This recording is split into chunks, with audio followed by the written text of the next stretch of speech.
Hello and welcome back to the channel everyone. तो आज का जो टॉपिक है वो आपको टाइटल और थंबनेल देख के पता चल ही गया होगा किस बारे में होगा। आज का जो टॉपिक है वो है मेरे नए बाइक के बारे में। यस, मैंने एक नई बाइक ली है जो है ट्रायम्फ की स्क्रैम्बलर 400X। तो सबसे पहले जाके हम बाइक देख के आते हैं। और ये है हमारी बिल्डिंग की पार्किंग, यहाँ पे हम लोग बाइक खड़ी करते हैं। और वो रही अपनी स्क्रैम्बलर 400X। यहाँ पे और किसी ने बाइक ली है नई, होंडा SP125। और ये रही हमारी स्क्रैम्बलर 400X जिसको मैं ऐसे कवर करके रखता हूँ ताकि अगर कवर ना करूँ तो ये सब प्रॉब्लम को फेस करना पड़ेगा। और दूसरी बात, ऐसा जो ब्लॉक है वो मैं बाइक पे लगा के रखता हूँ ताकि बिल्ली वगैरह आके सीट वगैरह को फाड़े ना।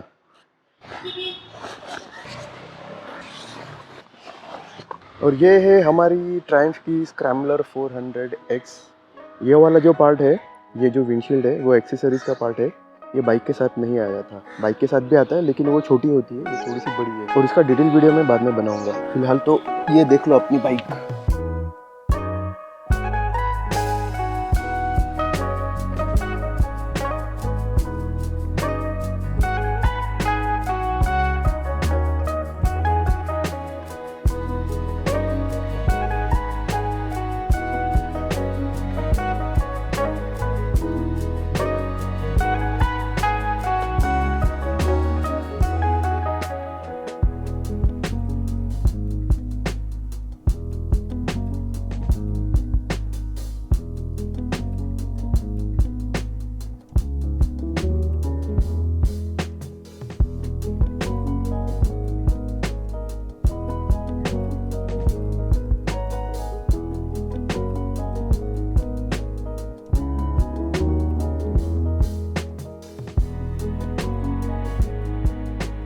तो अभी ये जो बाइक देख रहे हो वो थोड़ी सी स्टॉक ही है, इसमें अभी तक मैंने कुछ किया नहीं है।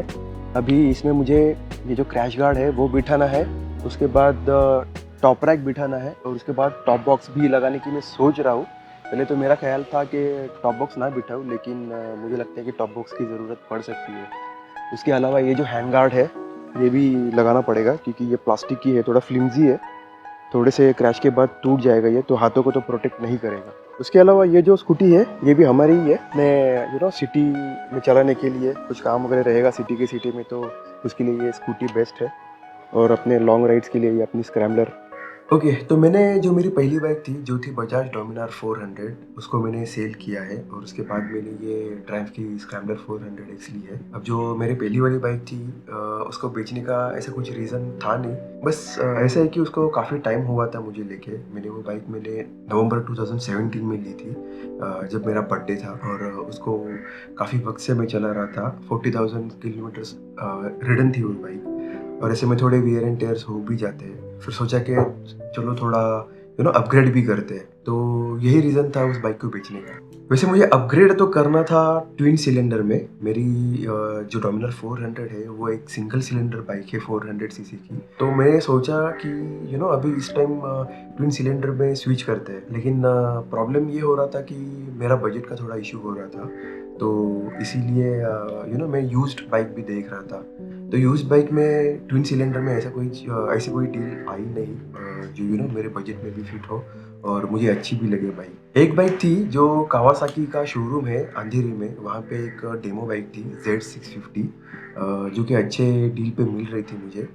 उन्होंने एक्चुअली उनके इंस्टाग्राम पेज पे वो बाइक डाली थी कि वो उनकी डेमो बाइक सेल कर रहे हैं। तो जैसे वो बाइक मैंने देखी तो मैंने तुरंत उनको कांटेक्ट किया और उनको बोला कि आई एम इंटरेस्टेड। तो उन्होंने कहा कि आपको अगर इंटरेस्ट है तो आ जाओ देखने के लिए। तो एक टाइम स्लॉट मैंने बुक किया और उसके अकॉर्डिंग मैं गया वहाँ पे। तो वहाँ पे जाने के बाद मुझे पता चला कि उसके प्रीवियस नाइट ही वो बाइक सेल आउट हो चुकी थी। तो वहाँ से मैं खाली हाथ रिटर्न आया। फिर उसके बाद मैंने OLX पे वगैरह भी देखा काफ़ी जगह पे, लेकिन कहीं पे अच्छी डील नहीं मिल रही थी। और फिर उसके बाद पता चला कि अक्टूबर में हमारे गवर्नमेंट ने GST रिफॉर्म करने वाले हैं। इसका मतलब ये था कि 350 सीसी के ऊपर जितनी भी बाइक्स थी उसमें प्राइस हाइक होने वाली थी, और 350 सीसी के नीचे जितनी भी बाइक्स थी उसकी प्राइस कम होने वाली थी। और मैं जिस कैटेगरी में देख रहा था नए में भी, तो अगर मैं अक्टूबर में लेता वो बाइक तो ऑफ कोर्स प्राइस हाइक होने वाला था। और 400 सीसी के कैटेगरी में ऐसा था कि वो प्राइस का जो डिफरेंस था वो काफ़ी होता था, मतलब 30 से 35,000 का अप्रिसिएशन नहीं बोल सकते, 30 से 35,000 का इंक्रीज होता था प्राइस में। तो अक्टूबर से पहले ही मुझे बाइक खरीदनी पड़ी। फिर वापस आने के बाद फिर से अपना जो कैटेगरी है 400 सीसी की, उसमें मैंने कुछ बाइक्स शॉर्टलिस्टेड किए। उसमें से पहले तो थी स्क्रैम्बलर 400X, उसके बाद केटीएम की एडवेंचर 390, और फिर रॉयल एनफील्ड की हिमालयन 450 और कावासाकी वर्सेस 300X। तो मैंने पहले ही मन बना लिया था कि मैं ट्रायम्फ की स्क्रैम्बलर 400X ही लूँगा, लेकिन फिर भी मैंने सोचा कि जो बाकी की भी बाइक्स है उनकी एक बार टेस्ट राइड ले लूँ तो सब चीज़ें क्लियर हो जाएंगी। और मैंने एक और डिसीजन लिया था कि मैं रॉयल एनफील्ड की हिमालयन 450 नहीं लूँगा, क्योंकि वो बाइक पता नहीं क्यों मुझे पसंद ही नहीं आ रही थी। तो ऑप्शंस तो ये तीन ही बचे थे मेरे पास। एक तो थी स्क्रैम्बलर 400X, दूसरी थी केटीएम एडीवी 390, जो थर्ड ऑप्शन था वो था कावासाकी 300 वर्सेस 300X। तो एक दिन मैं चला गया केटीएम की एडवेंचर 390 के टेस्ट राइड के लिए। हमारे थाने में एक शोरूम है, वहाँ पे बाइक अवेलेबल भी थी, लेकिन उन्होंने टेस्ट राइड नहीं दी। उन्होंने कहा कि अगर बाइक आपको लेना है तो इसे ले लो, हम लोग टेस्ट राइड नहीं देंगे। तो फिर वहाँ से भी हम लोग रिटर्न आए और फिर आई थिंक कांजूर मार्ग में उनका एक शोरूम है, तो वहाँ पे मैंने कांटेक्ट किया। तो उन्होंने कहा कि हाँ हम लोग देते हैं टेस्ट राइड, अगर आपको चाहिए तो आप आ जाओ। फिर वहाँ पे गया मैं, वहाँ पे टेस्ट राइड लिया मैंने उस बाइक का। लेकिन टेस्ट राइड लेने के बाद है ना, थोड़ा सा मेरा मन हुआ कि ये बाइक भी हमें नहीं लेनी है, क्योंकि एक तो उसका इंजन जो था वो थोड़ा सा जर्की फील हुआ मुझे। जो उसकी बिल्ड क्वालिटी थी वो भी थोड़ी प्लास्टिक की लगी मुझे। स्विचेस की क्वालिटी इतनी अच्छी नहीं लगी मुझे। मैं बटन प्रेस कर रहा हूँ तो प्रेस ही नहीं हो रहे थे, मतलब कुछ वर्क ही नहीं कर रहा था स्क्रीन पे। और जो टेस्ट राइड की बाइक थी उसका ही लेफ्ट इंडिकेटर जो था रेयर वाला, वो उसी समय टूटा हुआ था। तो उस बाइक ने कुछ इम्प्रेस किया ही नहीं मुझे, ऐसा लगा ही नहीं कि ये बाइक मैं लूँ। तो टेस्ट राइड लेने के बाद मैंने मन बना लिया था कि केटीएम 390 एडवेंचर में नहीं लूँगा। फिर उसके बाद एक ऑप्शन बचा कावासाकी वर्सेस 300X। तो हमारे थाने में उसका शोरूम है, तो वहाँ पे गया मैं इंक्वायरी के लिए। वहाँ पे टेस्ट राइड ली मैंने। बाइक मुझे काफ़ी अच्छी लगी टेस्ट राइड लेने के बाद। उसका इंजन जो था ना वो 300-400 सीसी कैटेगरी में सबसे स्मूदेस्ट इंजन मुझे लगा, तो वो मुझे कावासाकी वर्सेस 300X का लगा। एब्सोल्युटली स्मूथ इंजन है उसका। और मैंने बहुत सारी वीडियोस में देखा कि उसका जो क्लच है वो लाइट है, जो कि मैंने भी खुद ने भी एक्सपीरियंस किया। और परफॉर्मेंस में भी उसने मुझे इम्प्रेस किया। वो बाइक काफ़ी स्मूथ थी, उसका पावर लीनियर था। मतलब ऐसा थ्रोटल करते ही वो बाइक भागती नहीं थी, थोड़ा सा टाइम लेती थी। उसके कॉन्फ़िगरेशन ऐसे थे कि उसकी जो पावर थी वो 38-39 bhp थी, लेकिन जो टॉर्क था वो कम था। उसका 25 Nm का टॉर्क था, तो टॉर्क कम था लेकिन उसकी पावर अच्छी थी। और उसके ड्रॉबैक्स थे, जैसे कि उसका लाइटिंग सेटअप है वो पूरा हैलोजन था।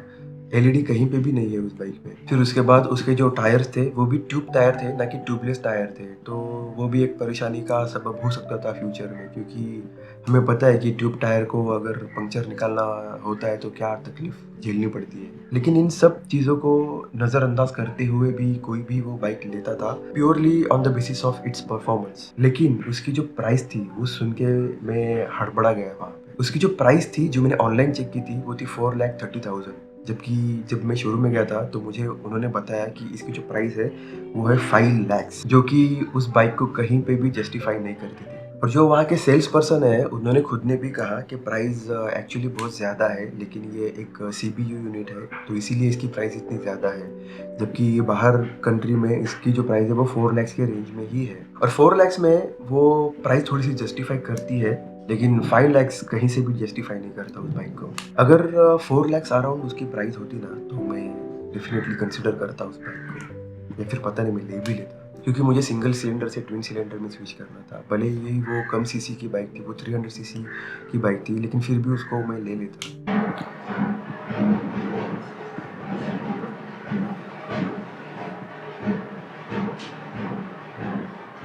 A few moments later. और फिर फाइनली अपने पास एक ही ऑप्शन बचा, वो था ट्रायम्फ की स्क्रैम्बलर 400X। लेकिन फ्रैंकली स्पीकिंग जब वो बाइक लॉन्च हुई थी 2 साल पहले, तभी भी वो मुझे पसंद आई थी बाइक। और उसका मैंने थोड़ा सा एक 10 to 15 किलोमीटर्स की राइड भी ली थी मैंने। मेरा एक फ्रेंड है प्रफुल्ल, जिसको आप जानते हो, जो मेरे व्लॉग्स में भी आया है। हम लोग जब भी भीमा शंकर गए थे तभी वो हमारे साथ आया था, तो उसने वो बाइक ली थी।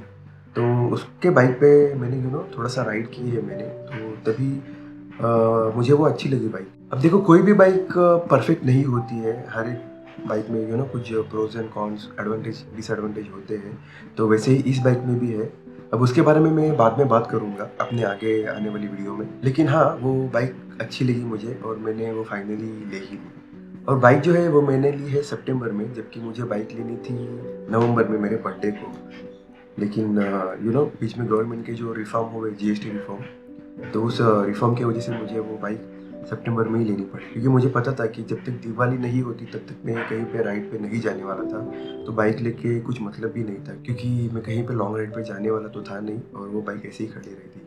लेकिन फिर भी मैं शॉर्ट राइड पे गया हूँ, और एक आई थिंक 125-140 किलोमीटर्स की एक राइड है। मतलब मैं काशी बीच गया था लास्ट टू लास्ट वीक, तो उस टाइम पे वो बाइक में लेके गया था। लेकिन इन सब राइड्स के मैंने ब्लॉग्स नहीं बनाए, क्योंकि मैं ब्लॉग्स बनाने वाला था ही नहीं। मैं ब्लॉगिंग स्टार्ट करने वाला था 2026 से। तो अभी तक मैंने 1200 किलोमीटर समथिंग बाइक चला ली है, तो मुझे अब आइडिया आ चुका है बाइक कैसी है कैसी नहीं है। लेकिन एज आई सेड, बाइक के बारे में मैं अपने आगे आने वाली वीडियो में बात करूँगा। और ये वीडियो बस इसीलिए मैंने बनाया है क्योंकि मुझे आपको बताना था कि मैंने नई बाइक ली है। और ये जो बाइक है वो मैंने ली है ट्रायम्फ के अंधेरी शोरूम से। मैंने थाने में भी इंक्वायरी की थी, लेकिन थाने में जो मुझे कलर चाहिए था वो अवेलेबल नहीं था। मुझे ब्लैक कलर चाहिए था, लेकिन वो वहाँ पे अवेलेबल नहीं था, तो मैंने अंधेरी में जाके बाइक ली। और जब मैंने बाइक की डिलीवरी ली तो वो एकदम साइलेंट डिलीवरी थी। कोई सेलिब्रेशन नहीं किया था, फॉर ऑब्वियस रीज़न। कोई शोर शराबा नहीं था, कोई सेलिब्रेशन नहीं था, बाइक रिवील या फिर क्लैपिंग या फिर बेल वगैरह ऐसा कुछ भी नहीं था। सिंपली मैंने फॉर्मेलिटीज़ की, फॉर्म साइन किए, चाबी ली, बाइक ली और साइलेंटली हम लोग यहाँ वहाँ से आ गए। और आगे आने वाले मेरे जितने भी वीडियोस रहेंगे वो बाइक से रिलेटेड ही रहेंगे। मुझे बाइक पे थोड़ा सा काम करना है, और मतलब क्रैश गार्ड हो गया या फिर टॉप रैक, टॉप बॉक्स, ये सब चीज़ें, लाइट है, ये सब चीज़ें वो मुझे बाइक पे करनी है, लगानी है। तो आगे आने वाले जितने भी वीडियोज़ रहेंगे वो इसी से रिलेटेड रहेंगे। तो आज का ये जो वीडियो है वो हम यहीं पे ख़त्म करते हैं और मिलते हैं अपने अगले वीडियो में। तब तक के लिए goodbye and take care.